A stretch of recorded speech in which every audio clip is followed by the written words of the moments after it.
البدع والأهواء، أهل البدع العقائدية وأهل البدع السياسية. نقول بيننا وبينكم السلف، بيننا وبينكم الكتب، كان فيقول البدع بيننا وبينكم. وأشهد أن محمدا عبده ورسوله. اللهم صل على محمد عبدك ورسولك وعلى آله وأصحابه أجمعين. أما بعد.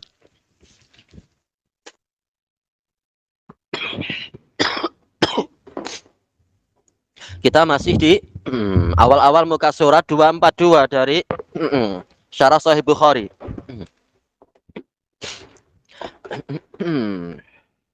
Qala syarih wafaqahullahu ta'ala, walimadza qala Abu Sufyan. Kenapa Abu Sufyan mengatakan laulal haya'u min ayya'saru alayya kadhiba lakadzabtu alaih. Kalau bukan karena saya malu untuk nanti mereka menyebarluaskan kedustaan atas namaku, niscaya aku telah berbohong kepada Muhammad atas nama Muhammad. Walam yakul masalan, tidak mengatakan misalkan apa? Laulal haya'u min ayyukadzibuni. Kalau bukan karena saya malu nanti mereka mendustakan saya, lakadzabtu alaih, niscaya saya sudah berdusta atas nama Muhammad. Thayyib. Pengaturan kalimatnya ini menunjukkan hikmah dan balaghah. Li'anna dzalika dzalika li'anna Taib. Li'annahu, dzalika li'annahu alima, ya kurang hu nih ya. Li'annahu alima anna ashabah la yukadzibuh.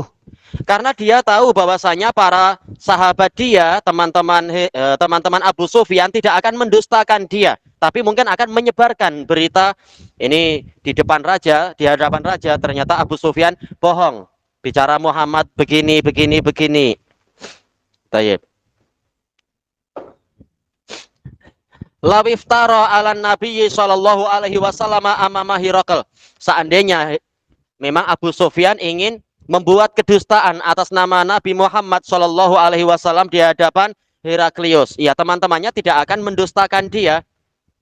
Tapi yang dikhawatirkan akan menyebarkan berita itu. Itulah makna apa itu ya'saru alayya kadziban, akan menyebarkan berita. Bukan mendustakan dia, tapi menyebarkan berita bahwasanya dia berdusta. Li'annahum syarakuhu fi mu'adatin nabiyyi sallallahu alaihi wasallam, karena mereka sendiri berserikat, berkongsi dengan Abu Sufyan di dalam memusuhi Nabi sallallahu alaihi wasallam. Bal Abu Sufyan ala siqatin anna ashabah sayuwafiqunahu lawiftara ala nabiyyi sallallahu alaihi wasallam amama Hirakl. Bahkan Abu Sufyan percaya bahwasanya teman-temannya akan menyepakati dia kalau dia sampai membuat cerita dusta atas nama Nabi Shallallahu Alaihi Wasallam di hadapan Heraklius. Ya, karena mereka sama-sama kafir dan satu rombongan untuk memusuhi Nabi, orang-orang Quraisy itu. Walakinnahu yakhaf, akan tetapi yang dikhawatirkan Abu Sufyan apa? Annahum idza raja'u ila Makkah, bahwasanya mereka jika telah pulang ke Makkah, ayyangqulu annahu qad iftara alan nabiyyi, ada ala mestinya ya, bahwasanya dia khawatir mereka nanti akan menukilkan, menyebarkan berita bahwasanya Abu Sufyan telah membuat-buat berita bohong alan nabi, atas nama Nabi sallallahu alaihi wasallam, fayarahu ahlu Makkah kadzdzaba. Maka nanti penduduk Makkah akan memandang Abu Sufyan ini pendusta ala bani Ammih, terhadap anak dari pakciknya sendiri. Wal kadzib mustaqbahun indahum, sementara kebohongan itu dinilai buruk menurut mereka. Tayyib. Sampai sekarang tentunya. Imma ittiba'an li syar'il atiq, boleh jadi karena mengikuti syariat yang lama, syariat Nabi Ibrahim, bahwasanya kedustaan memang buruk. Wa imma ittiba'an lil urf, dan boleh jadi karena mengikuti tradisi, bahwasanya kebohongan memang akhlak yang buruk. Qala al-Hafidz Ibnu Hajar rahimahullah, wa fihi dalilun ala annahum kanu yastaqbihunal kadzib. Dan di dalam hadis tadi ada dalil bahwasanya mereka memang sejak dahulu kala menilai buruk kedustaan itu. Imma bil akhdhi anis syar'is sabiq, boleh jadi karena mengambil dari syariat yang terdahulu, au bil urf, atau mungkin karena tradisi, mengikuti tradisi untuk menjaga kejujuran. Wa fi qaulihi ya'saru, dalam ucapan Abu Sufyan, ayyasaru alayya kadhib, alayya kadhiban, ayyasaru alayya kadzaban, aywa thayyib, kadzaban, duna qaulihi yukadzibu. Kenapa tidak bilang yukadzibu? Dalilun ala annahu kana wasiqan minhum. Ini sebagai dalil bahwasanya Abu Sufyan percaya bahwasanya rombongannya itu apa? Bi adami takdzib, tidak akan mendustakan dia. Alau kadzib, kalau dia sampai berbuat dusta, membuat kebohongan, rombongannya tidak akan mendustakan dia. Lishtirakihim ma'ahu fi adawatin Nabi sallallahu alaihi wasallam, karena mereka memang berserikat, berkongsi bersamanya di dalam memusuhi Nabi sallallahu alaihi wasallam. Walakinnahu taraka dzalik istihyaan. Akan tetapi Abu Sufyan meninggalkan kedustaan karena merasa malu. Wa anafatan, dan merasa tinggi hati, yaitu enggan min ayyatahaddatsu bidzalik, yaitu enggan untuk nanti orang-orang membicarakan itu ba'da an yarji'u, setelah mereka pulang, fayasira ingda sami'i dzalika kadzdzaba, sehingga jadilah dia itu pendusta menurut orang yang mendengar berita tadi. Jelas walaupun sama-sama sepakat di atas kesyirikan, dia tak rela untuk nanti orang memandang dirinya itu sebagai apa? Pendusta. Toyib. Jadi jangan menghalalkan segala cara, yang penting saya jatuhkan dia dengan apa? Berita dusta, tuduhan dusta. Ini na'udzubillah. Wa fi riwayat Ibnu Ishaq, di dalam riwayat Ibnu Ishaq dari Az-Zuhri, telah kita lewati sanadnya hasan. At-tasrihu bidzalik, ada ucapan yang jelas tentang itu. Wa lafdzuh, lafadznya fa wallahi law qad kadzab laulat fa wallahi laula fa wallahi law qad kadzabtu ma raddu alayya, demi Allah kalaupun saya berdusta mereka tidak akan membantah saya. Walakinni kuntum ra'an sayyida, tetapi saya ini adalah pemimpin, lelaki pemimpin, saya adalah penghulu mereka. Atakarramu anil kadzib, saya menjaga kehormatan saya dari kedustaan. Wa alimtu anna aisara ma fi dzalik, dan saya tahu bahwasanya perkara yang paling ringan dalam masalah ini, in ana kadzabtuh, apabila saya berbohong atas nama Muhammad, ayyahfadzu dzalika anni, mereka akan menghafal itu dari saya, bahwasanya saya telah menggunakan cara kedustaan. Summa yatahaddatsu bih, kemudian mereka akan membicarakan itu. Falam akdzibhu, maka saya tidak mau berdusta atas nama Muhammad. Tayyib. Disebutkan dalam catatan kaki riwayat Ibnu Ishaq, ini telah kita lewati juga sebenarnya, ini sanadnya hasan. Tayyib. Kembali ke atas, selesai dari Fathul Bari. Wa qaulu Abi Sufyan huwa fina dzu nasab, Muhammad di tengah-tengah kami memiliki nasab yang bagus. Wa tanwin huwa litta'zim, ya ini pembahasan balaghah. Dzu nasabin, kenapa bukan dzu an-nasab tapi dzu nasabin, bukan memiliki sembarang nasab tapi nasab yang agung.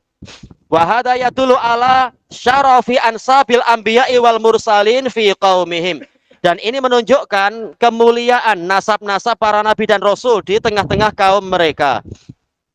Qala al-allamatu Ibnu Battah rahimahullah, wa fihi, dalam hadis tadi ada dalil anna rusula la tursalu illa min akramil ansab, bahwasanya para rasul tidak diutuskan kecuali dari nasab yang paling utama, paling mulia. Li anna man syarufa nasabuh, karena orang yang nasabnya itu mulia, syarafa yasrufu, abadu lahu minal intihali li ghairil haqaiq, akan lebih jauh untuk dia itu, yaitu terlalu jauh untuk dia memeluk aliran yang tidak hakiki. Ini hukum asalnya, orang yang nasabnya mulia malu kalau harus memeluk apa? Aliran-aliran, ajaran-ajaran yang palsu, kalau dia sudah tahu. Selesai dari syarah Ibnu Battal. Wa qala al-Hafidz Ibnu Hajar rahimahullah, faqal huwa fi nadhu nasab fatanwin fihi lit ta'zim, ya lit ta'zim wa tafkhim. nasab yang sangat agung, yang sangat mulia. Selesai dari Fathul Bari. Wa yustafadu min dzalik, diambil faedah dari itu juga apa? Ahamiyatu taqdimi dzi hasabin rafi'in fi syu'unil muslimin al-ammah, yaitu pentingnya mendahulukan orang yang memiliki nilai yang tinggi atau kadar yang tinggi dalam urusan muslimin yang sifatnya adalah umum. Idza kana aminan qawiyya, apabila dia orang yang terpercaya dan kuat, iya qawiyun amin. Bukan sekedar nasab mulia tapi ternyata pengkhianat, bukan itu. Tapi kalau banyak orang yang terpercaya dan mulia, terpercaya dan kuat, maka apa? Cari yang nasabnya bagus. Ini manfaatnya banyak. Apa diangkat sedikit? Iya, jazakumullah khairan. Ya. Qala al-Hafidz Ibnul Mulaqin, guru dari Al-Hafidz Ibnu Hajar rahimahullah, fi fawaidi hadal hadis, dalam faedah hadis ini apa? Taqdimu sahibil hasab fi umuril muslimin, mendahulukan pemilik kebangsawanan di dalam urusan muslimin, tapi dengan syarat yang ma'ruf, yaitu apa? Dia kuat dan terpercaya, bukan malah berkhianat, bukan pula orang yang lemah. Wa muhimmatid, dan tugas-tugas agama, wa dunia, juga tugas-tugas keduniaan. Walidzalika ju'ilatil khulafa'u min Quraisy, maka dari itu para khulafa diambil dari Quraisy, tapi bukan Quraisy yang jahat kan, Quraisy yang baik-baik, sahabat yang akidahnya kuat, agamanya mantap. Apa itu? La ta'khudhuhum fillahi laumata laim, celaan orang yang mencela tidak menyebabkan mereka itu melemah dari jalan Allah. Tayyib. Li'annahum ahwatu min ayyadnisu ahsabahum, karena mereka lebih berhati-hati untuk jangan sampai mencemarkan kebangsawanan mereka. Tayyib. Ini hukum asalnya demikian. Wa qad qala Al-Hasanul Basri hadisu anil asyraf. Al-Hasanul Basri mengatakan, sampaikan hadis itu dari, yaitu ambillah periwayatan hadis dari orang-orang yang mulia. Fa innahum la yardawna ayyadnisu syarafahum bil kadzib, karena mereka tidak rela untuk mengotori kemuliaan mereka dengan kedustaan, wala bil khiyanah, ataupun dengan khianat. Tentunya ini qarinah ya, bukan berarti mutlak. Buktinya apa? Banyak muhadisin dari kalangan maula dan seterusnya. Banyak muhadisin yang bukan dari kalangan Quraisy, bahkan bukan dari Arab. Tayyib. Kenapa? Kemuliaan bukan hanya nasab, kemuliaan juga apa? Dari sisi agama dengan dalil-dalil yang lain. Selesai dari at-tawdih. Wa qala al-Hafidz Ibnu Hajar rahimahullah wa qauluhu fi nasabi qaumiha. Kata Heraklius, memang para nabi dan rasul itu memang apa? Diutuskan di dalam, yaitu diambil dari nasab mulia dari kaumnya, yakni afdalahu wa asyrafah, yang paling utama dan paling mulia. Wa kadzalikal imam alladzi huwa khalifatur rasul, demikian pula imam yang menjadi khalifahnya rasul, Amirul Mukminin, yang bagi ayyakuna min asyrafi qaumih, semestinya diambil dari orang yang paling mulia dari kaumnya, dan ini lebih membantu untuk ditaati agar apa? Orang-orang yang lain mau menerima kalam dia. Itu diantara hikmahnya, dan itu bukan hukum mutlak. Cuma apa? Allah memang menyempurnakan untuk Rasul agar tidak ada alasan sedikit pun bagi umat untuk mengatakan dia begini, dia begini. Tak, dari sisi apapun tak ada alasan untuk menolak dakwah Rasul tadi, kecuali tinggal apa? Memang kekufuran dan inat, pembangkangan. Selesai dari Syarah Ibnu Battal. Ini macam silap ya. Ini berarti apa? Qala al-Hafidz Ibnu Battal. Ini salah, Allahul musta'an. Iya. Coba nanti dipastikan lagi. Insyaallah. Yustafadu min hadal hadis, diambil faedah dari hadis ini, annallaha ta'ala akmala bara'ata sahatin nabiyyi Muhammadin sallallahu alaihi wasallam. Bahwasanya Allah Ta'ala menyempurnakan kebersihan sahah. Sahah asalnya lapangan sih, tapi maksudnya adalah apa? Sum'ah, yaitu citra. Di Indonesia di sini istilahnya citra juga. Apa istilahnya ya? Istilahnya apa ya? Kehormatan, citra, nama baik. Allah senantiasa menyempurnakan kebersihan nama Nabi, nama baik Nabi, sahah, yaitu citra atau nama baik. Image, aywa, tayyib.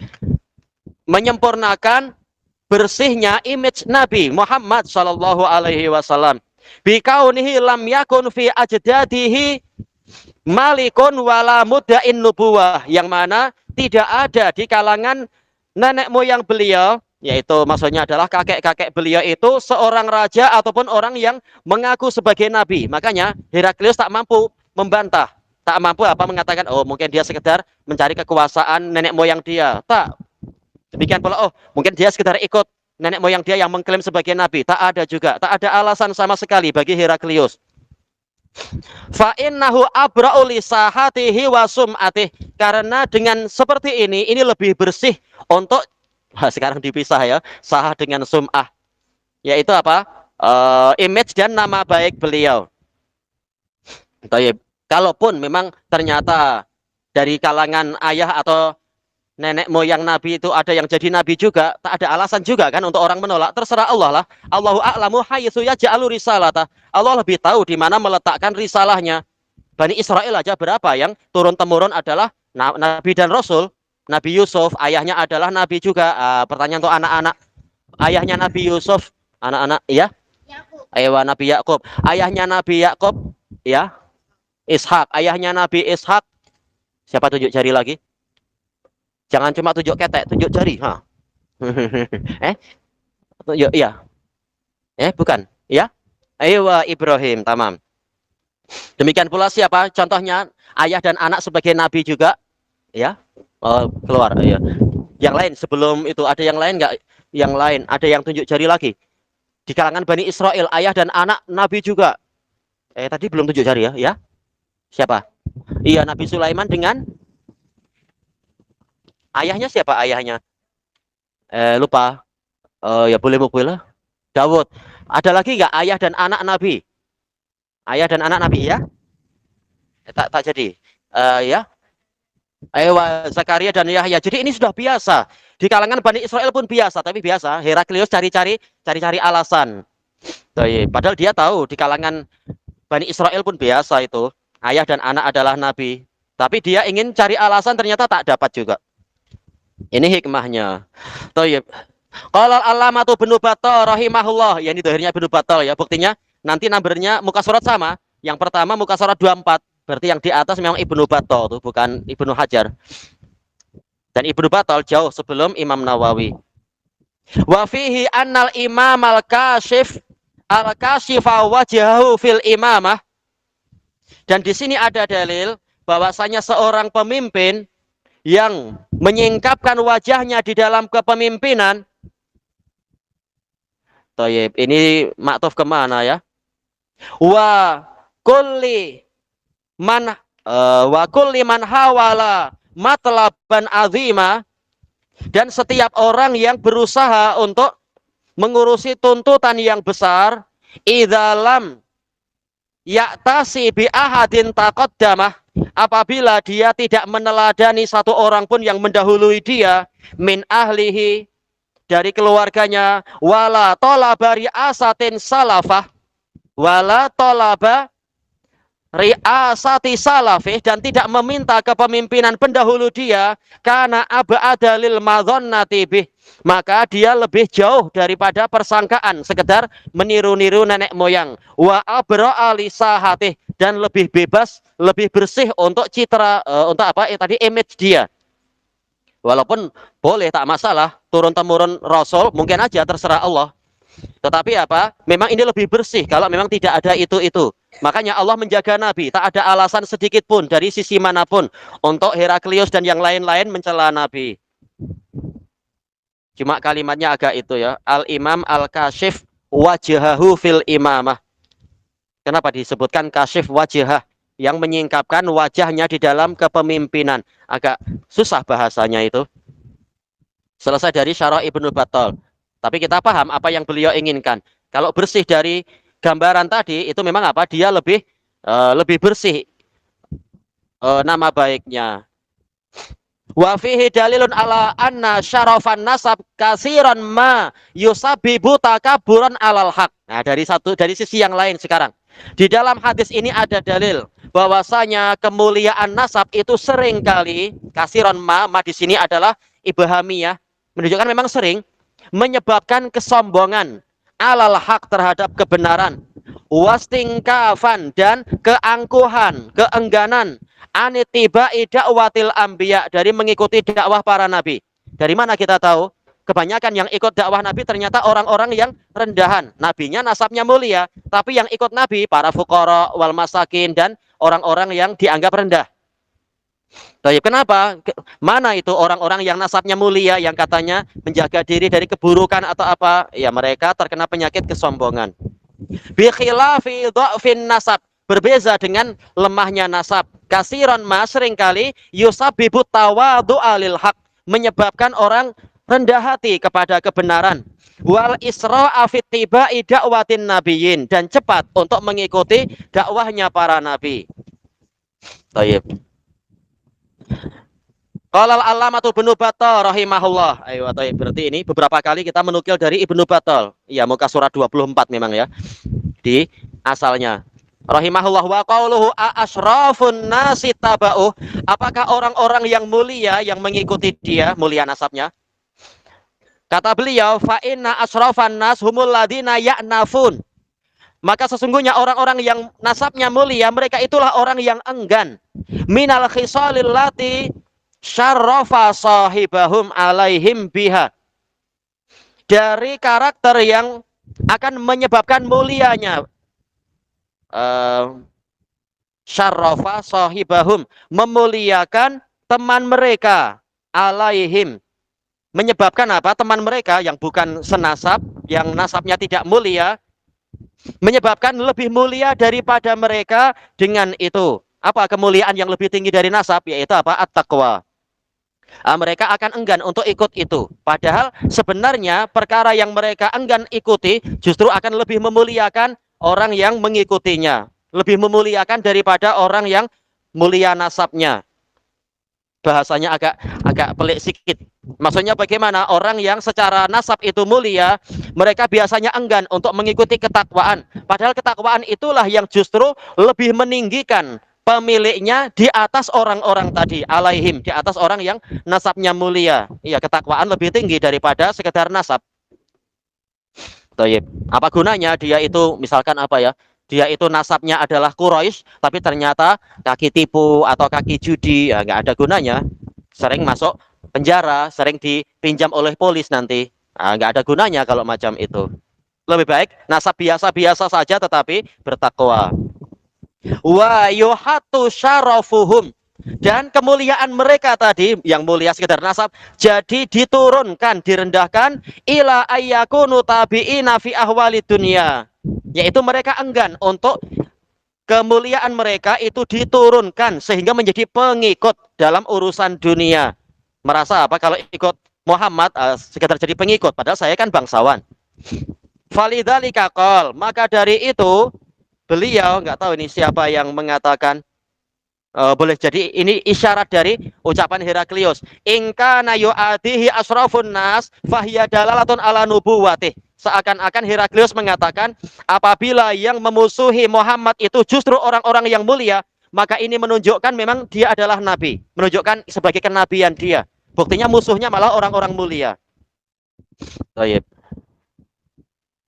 Wa amma du'afa'uhum, adapun orang-orang lemah mereka, alladzina la tatakabbaru nufusahum, la tatakabbaru nufusuhum, yang mana jiwa-jiwa mereka tidak menyombongkan diri, anitiba'il haq, dari mengikuti kebenaran, haitsu ra'au, di mana saja mereka melihat kebenaran tadi, wala yajidu syaitanu sabila ila nafkhil kibriya'i fi nufusihim, dan syaitan tidak mendapatkan jalan untuk meniupkan kesombongan di dalam jiwa-jiwa mereka, fahum muttabi'una lil haq, maka mereka memang pengikut kebenaran, haitsu sami'uh, di mana saja mereka mendengar kebenaran tadi.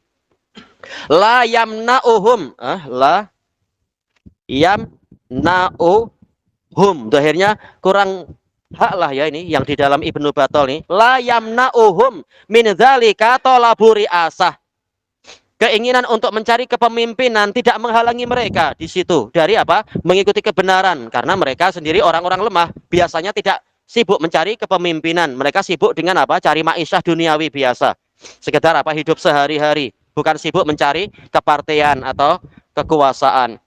Wala anafatu syaraf, demikian pula keengganan dari kemuliaan. Anafah keengganan, kesombongan. Anafah itu artinya kecongkaan. Congkak ya bahasa di sini apa? Ya, yang mirip dengan kesombongan, keangkuhan. Keangkuhan dari kemuliaan nasab. Karena mereka sendiri bukan orang yang nasabnya mulia, maka mereka tidak terkena penyakit ini. Wa ziyadatuhum dalilun ala sihatin nubuwah. Bertambahnya para pengikut Nabi tadi dari kalangan orang-orang yang kebanyakannya adalah yang nasabnya biasa saja, justru menjadi dalil benarnya kenabian. Kenapa? Memang ajaran Nabi sesuai fitrah, tak ada orang yang murtad karena benci ajaran Nabi. Kalau memang dia belajar tentunya. Li'annahum yarawnal haqqa kulla yaumin yatajaddad, karena mereka melihat kebenaran setiap hari terus bertambah, berita Nabi selalu terbukti dan sebagainya. Wa yatabayyanu lahum, dan menjadi jelas untuk mereka. Fayadkhulu fihi kulla yaumin ta'ifah, maka masuklah ke dalam agama tadi setiap hari itu sekelompok orang. Wa amma su'aluhu anirtidatihim, adapun pertanyaan Heraklius tentang murtadnya orang-orang, fa inna kullamal lam yadkhul ala basirah, mestinya titik dua ya, basirah. Maka sesungguhnya setiap orang yang tidak masuk Islam di atas basirah, sekedar ikut-ikutan atau karena dunia mungkin, tapi tidak betul-betul mencari ilmu, fi syai', tidak punya basirah sedikit pun, wa ala yakinin minhu lam afan la ala lam yadkhul ala basirah wala ala yakin, tidak masuk di atas keyakinan, tidak masuk Islam karena keyakinan, faqaribun ruju'uhu wattirabuh, maka akan dekat sekali, yaitu sebentar lagi memang dia akan murtad dan akan goncang agamanya karena keimanannya tidak disirami dengan ilmu. Wa man dakhala ala basirah, adapun orang yang masuk kepada Islam di atas ilmu yang kuat, wasihati yakinin, dan benarnya keyakinan, fayamtani urujuh, maka mustahil dia akan murtad. Selesai dari syarah Ibnu Battal. Wa fi jawabi Abi Sufyan an atba'in Nabi sallallahu alaihi wasallam, dan di dalam jawaban Abu Sufyan tentang para pengikut Nabi Muhammad sallallahu alaihi wasallam, bal du'afa'uhum, bahkan orang-orang lemah mereka yang ikut, ma'awujudi Abi Bakrin wa Umar, padahal ada Abu Bakar dan Umar. Abu Bakar dari kalangan orang yang mulia Bani Taimillah, sementara Umar dari Bani Adid, masih termasuk bangsawan itu. Demikian pula Utsman dari Bani Abdis Syams, ini orang-orang bangsawan. Ali bin Abi Thalib dari Bani Abdul Muthalib, ini bangsawan. Demikian pula siapa lagi? Abu Salamah dari Bani Makhzum, ini bangsawan. Wa ghairihima, dan yang lain-lain, min asyrafin nas, dari orang-orang yang mulia, ya dulu ala annal aghlab huwal mu'tabaru fi dzikr. Ini dalam pembahasan usul fikih dan fikih terapan, bahwasanya yang dominan itulah yang terpandang dalam penyebutan. Wan nadir la yambani alaihil hukum, ya ini penting dalam pembahasan fikih dan usul fikih. Sementara perkara yang jarang-jarang ada itu tidak dibangun di atasnya hukum. Qala al-Allamatul Qirafi dari Qirafah Mesir rahimahullah, wa idza daral hukmu bainan nadiri wal ghalib, apabila hukum itu beredar di antara perkara yang jarang dan perkara yang dominan, fa hamluhu alal ghalib aula, maka membawa hukum itu kepada yang dominan lebih utama. Seperti pakaian kita habis dicuci, mungkin adalah kotor sedikit aja, tapi kita akan bilang masih bersih lah nih, 2 hari masih bersih, 3 hari jak pikir dulu. Ini menunjukkan ada mungkin kotor dalam 1 hari, tapi yang dominan itu yang terpandang masih bersih ini. Baik, selesai dari kitab Anwarul Buruk. Qala Imam Ibnul Qayyim rahimahullah, wan nadir la hukmalah, perkara yang jarang itu tidak ada hukumnya. Jelas ada aja yang murtad, tapi sangat sedikit dibanding dengan yang tidak murtad. Baik, selesai dari Madarijus Salikin. Wa qala al-Hafidz Ibnu Hajar rahimahullah, wal muradu bil asrafi huna ahlun nakhwati wat takabburi minhum. Ini sudut pandang yang lain, yang tidak mau masuk Islam dari kalangan orang-orang mulia. Maksudnya apa? Orang-orang yang ahlun nakhwah, yaitu orang yang memiliki keangkuhan, wat takabur, kesombongan, dari kalangan orang yang didakwahi. La kullu syarih, bukan setiap orang yang mulia, hatta la yarida mithlu Abi Bakrin wa Umar, sehingga tidak datang pertanyaan terhadap orang semisal Abu Bakar dan Umar wa amsalihima, dan yang semisal mereka berdua, mimman aslama qabla hadas soal, dari kalangan orang yang masuk Islam sebelum pertanyaan ini. Adapun setelah pertanyaan itu tidak terlalu lama, nanti apa? Abu Sufyan sendiri masuk Islam, dia tokoh utama bangsawan. Wa waqa'a fi riwayat Ibnu Ishaq, ada dalam riwayat Ibnu Ishaq, tabi'ahu minna du'afa wal masakin, yang mengikuti dia dari kalangan kami adalah orang-orang lemah dan para fuqara, orang-orang yang miskin. Fa amma dzawul ansab, adapun para pemilik nasab yang mulia, wasyaraf, pemilik kemuliaan, fama tabi'ahu minhum ahad, maka tidak ada seorang pun dari mereka yang mengikutinya. Ini juga apa? Aghlabiyah. Jelas Abu Bakar termasuk paling mulia. Wa huwa mahmulun alal aksar al aghlab, kata Al-Hafidz, ini dibawa kepada yang paling banyak dan paling dominan. Selesai dari Fathul Bari. Kita ambil sedikit lagi coba ya. Wa amma su'aluhu anir riddah sakhtah, adapun pertanyaan Heraklius tentang kemurtadan yang disebabkan karena marah, ada nggak yang marah kepada agama Muhammad sehingga murtad? Wa jawabu Abi Sufyan, dan jawaban Abu Sufyan, annahu la ahada yartadu anil islami sakhtah, tak ada seorang pun yang murtad dari Islam karena kemarahan. Yustafadu min, diambil faedah darinya, annal Islam huwa dinul haq, bahwasanya Islam adalah agama yang benar. Faman dakhalahu ala basirah, maka barang siapa masuk ke dalam Islam di atas ilmu yang kuat, fa innahu ahabbah, maka dia akan cinta pada Islam ini, wa radhiya bih, ridho dengan Islam ini, wa qaddamahu ala ruhih, bahkan akan mendahulukan dia di atas nyawanya sendiri. Ya. Itu kenyataannya. Adapun yang masuk Islam tanpa basirah memang apa? Akan mudah untuk murtad. Qala al-Imam Nawawi rahimahullah, wa amma su'aluhu anir riddah, adapun pertanyaan Heraklius tentang kemurtadan, fali anna man dakhala ala basirah, sebabnya apa? Karena orang yang masuk Islam di atas basirah, fi amrin muhaqqaq, dalam urusan yang dipastikan, memang dia belajar sehingga tahu pasti, layar ji'u'an, dia tidak mau kembali dari agama yang seperti ini. Bi khilafi man dakhala fi abatil, berbeza dengan orang yang masuk tapi di dalam kebatilan-kebatilan. Selesai dari Syarah An-Nawawi. Ilahuna wallahu a'lam. Subhanakallahumma wa bihamdika la ilaha illa anta astaghfiruka wa atubu ilaik. Walhamdulillahirabbil alamin. Jazakumullahu khairan.